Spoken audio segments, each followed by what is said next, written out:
gonna hold on. I'm gonna use my blenders to read Plasticine next because honestly, I feel like the chapter that is here is less emotionally devastating than Omelet Route will probably be. It literally says it contains warning for discussions of relationships and infidelity and It it semi-graphic depictions of it physical is violence. yeah, but Omelet Route is worse. Yeah, we'll just have a little brickety break. A break to go. It's mostly Cronus getting beaten up and stuff exploding. Um, and also some good old relationship drama. Love that. It gets resolved in the end. It just takes a really long time. Of course. How else would you build tension if you didn't have it eventually come down to another point? Yeah, yeah. I don't know. I think I should just like build. I think I should just build stuff and then like leave it hanging and then never come back to it ever again. That's how you do writing. That's how you do writing. Don't talk Hmm. about my whips. Um, where's the my fic next, please? Check.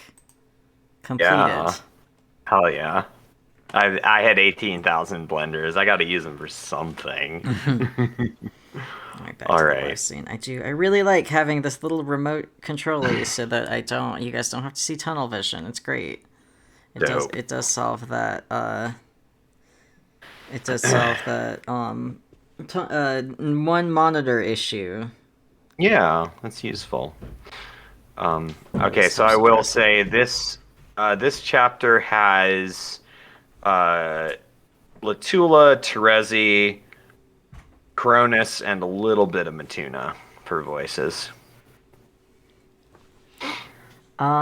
Well, I'll be Cronus and Matuna. Okay. Um, well, we I have mean, if you're Latula. narrating, I guess I'll I'm take narrating Terezi you. and Latula, and I am not good at either of them, but Dope. The we'll good have news fun. is they do share a scene, so but I think it's mostly Cronus and Terezi talking back and forth. Like Latula is there, but she's mostly observing. Rid Maffa said I have 7.8 thousand blunders and I'm afraid of using them. I'm kind of laughing because like it's sort of like that video game inventory paradox where you're like I want to save Oh it my for the right god. time, but like what's Uh, the right time gonna be? the last time I played Chrono Trigger, I was like farming mega elixirs because I knew I needed a few of them, and like I had 99 of them, which is the inventory limit, and I I only ended didn't up using like maybe 10 to 15 of them. I don't know what the fuck was wrong with me. I just had so many goddamn mega be elixirs. safe and prepared for future. Yeah. It's in the It's pantry for later. Oh, Jimmy. in the pantry for later. Yeah. Yeah, yeah, yeah. Okay. Jimmy's. I love when I sit like I'm sitting with my feet and my butt on the chair and my knees up, and Jimmy's like perched across them because he's a little stinky man. I mean, using my next is literally the point of that thing. Like, it's not rude. Yeah, It's a reward, channel reward. yeah. You've been sitting here long enough that you can say, "I want mine now, please." Yeah, I've used it a bunch of times I could for maybe this fix specifically.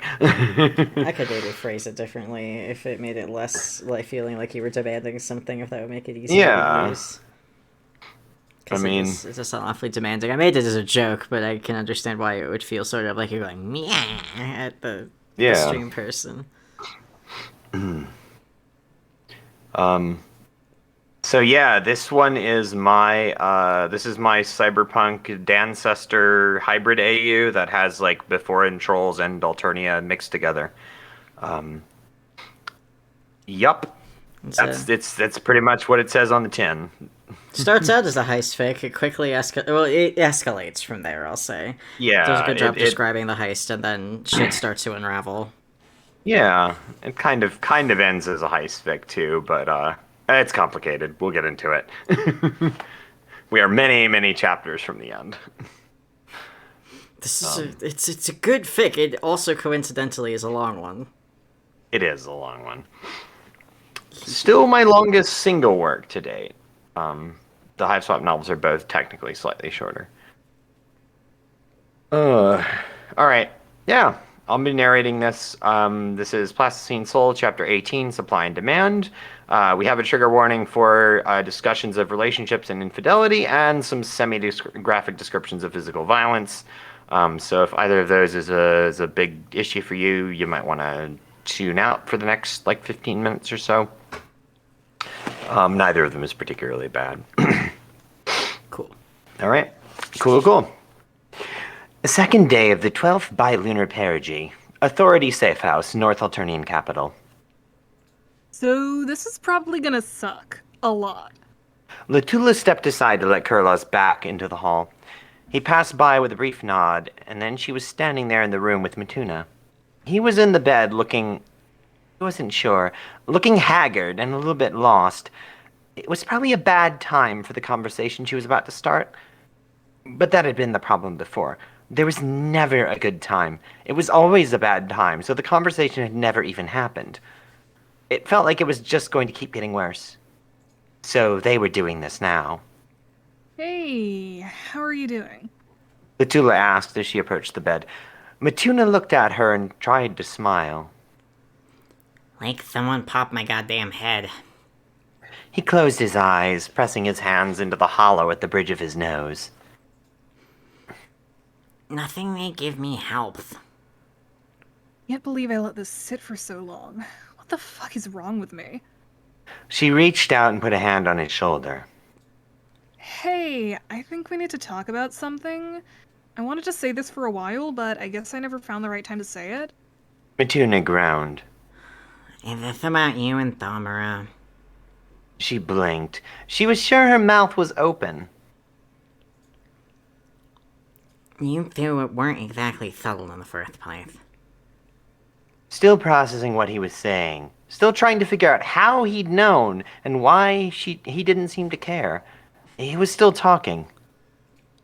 I never said I had a problem with that kind of thing. Do what makes you happy. Pretty sure I said something like that when we started seeing each other. I'm sorry. It's hard to think right now. She was pretty sure he had, in fact, said something. Now that she thought on it, she wanted to tell herself that it was the reason she'd felt so ready to hook up with Damara. After all, if she knew it was okay, then there was nothing to feel guilty about. Except that felt like a damnable lie, because she had felt guilty, and she did it anyway. She wasn't sure what that said about her. Wasn't sure she wanted to know what that said about her. Oh. Latula let the word fade. I guess if you're not mad or anything? I appreciate you finally telling me, I guess. I never actually expected you to, or asked you to. It's not like you were city to me because you wanted to fuck Damara. He shrugged his shoulders. Whatever. Latula felt herself blushing. She'd been prepared for a few different ways this might go, but this hadn't been what she expected. She put a hand on Matuna's chest, and he placed one of his over it, not opening his eyes. Look, I don't know what you were expecting or what you want me to say. I have no problem with this. I don't even have the right to have a problem with this. Either I'm not okay being the only person you're with, or I'm not, and I have no right to ask you to not feel however you do about Damara. I'm okay with it, and honestly right now I feel like my fucking head is gonna explode, so I'm not gonna draw this out. We're good. She smiled at him. He didn't see it with his eyes squeezed tight, but she did it anyway. Someone cleared their throat from the doorway. Latula turned to see two of the authorities standing there, Terezi and a tall troll she'd met once named Solix. Solix was the one clearing his throat. I have to run some additional tests on Matuna here? Latula stared. But you're not a doctor, are you? No. He shook his head. These aren't the sort of tests a normal doctor would be able to run. He left that somewhat ominous-sounding statement hanging without further explanation as he walked into the room. Terezi didn't move. Latula, grab your shit and come with me. She said. consider yourself provisionally reinstated into Legis Corpus and promoted to the rank of Deputy Legislator. Latula said nothing, but Terezi continued anyway. Anyway, gear up because we are going on a little errand. Bronze District, North Alternian capital. You let me do the talking. Terezi was saying as she steered the electric car around the corner toward where Cronus's neon hell of a shop was located. I have a feeling I've got more experience with this than you do. Latula didn't say anything back. Terezi was probably right. You watched me, you listened to me. If things get weird, we're not sticking around. Latula tilted her head. You sound nervous. Of course I'm nervous. Terezi laughed at the remark and shook her head.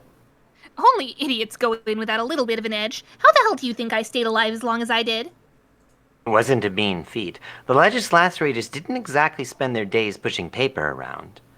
The car drifted to a stop and Terezi shut the engine down. She reached inside the short coat she was wearing and drew out a pistol, then handed it to Latula. Hold on to this, and don't use it unless you see me go first. Out of the car and walking toward the front door of the shop, Latula saw the reflection slant and distort in the puddles left over from the rain the day before. Terezi walked with the confidence that Latula desperately wished she could match, the kind of confidence born of long years of facing down the utterly impossible and somehow living to come out on the other end. In spite of everything that she'd seen from the inside of it, Latula couldn't help but find herself a little bit in awe. She projected everything about what the legislators were that had drawn Latula into the Legis Corpus in the first place. Even though it gave her a sick feeling in the pit of her stomach, she felt a sense of pride being here. Terezi pushed through the double doors that led into the shop floor, hard enough that they banged out against the walls on either side. Behind the counter, Cronus looked up with a shocked expression. He was clearly not expecting this. Latula wasn't sure how to take that particular piece of information, so she simply chose to hang back and watch as Terezi approached. Babe, what you doing in here? He looked at Latula and tried on a smile that looked even more ridiculous for the cigarette that was hanging out of the corner of his mouth. Don't believe I've been introduced to your pretty friend here. He leaned across the counter and raised his eyebrows at Terezi. 4 broad steps and she was across the floor and at the counter, but she wasn't stopping. With a single fluid motion, she reached out, hooked her hand behind Cronus's head, and brought his face down into the solid wooden counter with a thunk that resounded through the entire counter. Cronus screamed. His cigarette lost in the general confusion, and a splay of violet was on his forehead where the impact of the counter had broken the skin against the skull. He started to fall back until Terezi caught him by the collar. You goddamn bitch! He cried as he started to raise his hands. Terezi punched him in the nose, and he screamed again as the cartilage crunched, and a new stream of violet ran down. Do you know who I am? Cronus muttered around the definitely broken nose as he rocked back against Terezi's grip. You see what color that blood is? Not exactly. She said. Her voice was low, dangerous. But I can see the liar's heat in your face. I can see right through your fucking blood color. She spat the last 2 words out. She moved her grip, and she had him by the throat. With a shift of her body, Terezi pulled Cronus half over the counter and slammed him down. Speckles of violet dotted Terezi's hands and coat, and she was grinning at him. We're going to have a talk, Empora. Gonna have a nice chat about your clients and such. She dragged him over the counter, leaving a faint trail of blood along the wood as he was pulled down to the floor. Terezi knelt down on his back, drew her pistol, and held it to the back of Cronus's head. What the fuck is she doing? Latula froze. She wasn't even sure what she was witnessing. Even though she knew the legislator's reputation, actually seeing this in front of her eyes, she had no idea what to do. I'm going to give you a choice. Terezi was practically growling as she spoke. You can either tell me about your supplier for these folks' last job, or I can empty the contents of your skull onto this floor. Cronus whimpered. Please.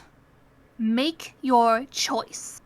For completely unnecessary emphasis, Terezi pulled the hammer back on the pistol. I don't know what you want. He cried out. The man with the white text helped hook me up and said the meanest crew would be getting in touch. He didn't give me any details. You didn't think to ask where he got fleet issue wetware? That didn't seem a little odd to you? Trezzy No! pressed the gun up to the back of his head and he groaned. No! You know how much money he paid me to not ask questions? Figured he had a high-level fleet. Connecting poking too much around that would get me killed.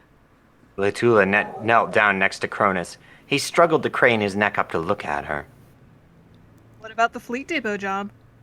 Latula asked. She could hear the same danger creeping into her voice that she heard in Terezi's. Who passed that along to you? It was the same guy. Cronus let his head slump down to the floor, looking sideways off past Latula. What does it matter? It's just one more middleman on the telnet. Without warning, Terezi slammed Cronus's head down. Shut the fuck up! Terezi cocked her head to the side. Without another word, she holstered the pistol, grabbed Cronus under the arm, and hauled him to his feet. We're leaving right the fuck now. Terezi began to force walk Cronus to the door. Latula followed directly after.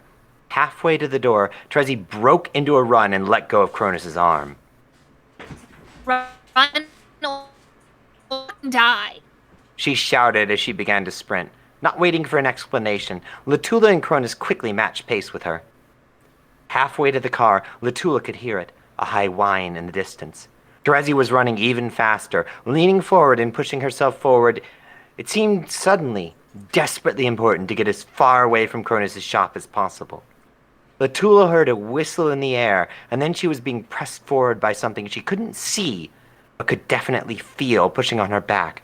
A hot wave of pressure that carried her forward and throwing her into the ground near the electric car they had arrived in. She skidded along the concrete and rolled awkwardly. Next to her, Cronus hit the ground in a tumble, and from behind she suddenly heard the roar of an explosion as the shop disappeared into a storm of wind and fire. Somehow, she remained conscious. She wasn't sure about Cronus, but she was able to keep crawling toward the electric car. Terezi was sheltered behind it, crouching low and bracing against the wheels of the car. There was another gust, and the hot blast of the explosion drove over her and faded. She struggled, but getting to her feet wasn't an option. Her arms and legs all seemed committed to keeping her face down on the concrete, while the wreckage of what had once been Cronus Ampora's shop burned behind her. Terezi had already opened the door to the electric car and grabbed the receiver for the radio phone. She was shouting into it, but the words were hard to hear. Her ears were ringing, and everything felt dull. Cronus was lying nearby, groaning and rolling on the ground. The streams of brilliant purple blood had turned into rivers, estuaries that formed all over his skin now. Latula put a hand to her face, and it came back sticky and wet, covered in a teal stain that sprung from 100 tiny shrapnel wounds. She turned over and lay down on her back, looking up at the sky. The dark plume of grease smoke was already billowing out, and she could smell the rancid, burning plastic smell in the air. Latula felt herself being dragged forward and glanced up to see Terezi's face set into a grimace. She pulled Latula behind the wheel well of the electric car and crouched down. Latula still couldn't find the strength to get up. Terezi was still shouting into the radiophone, but her voice sounded far away. The acrid tang of the burning was thick and heavy in the back of her throat. She felt like she was going to choke, but she never quite did. I wish I'd said something sooner. It was the last conscious thought that Latula had for some time.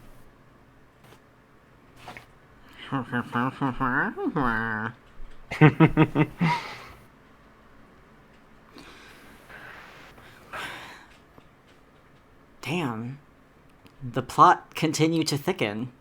Mm-hmm.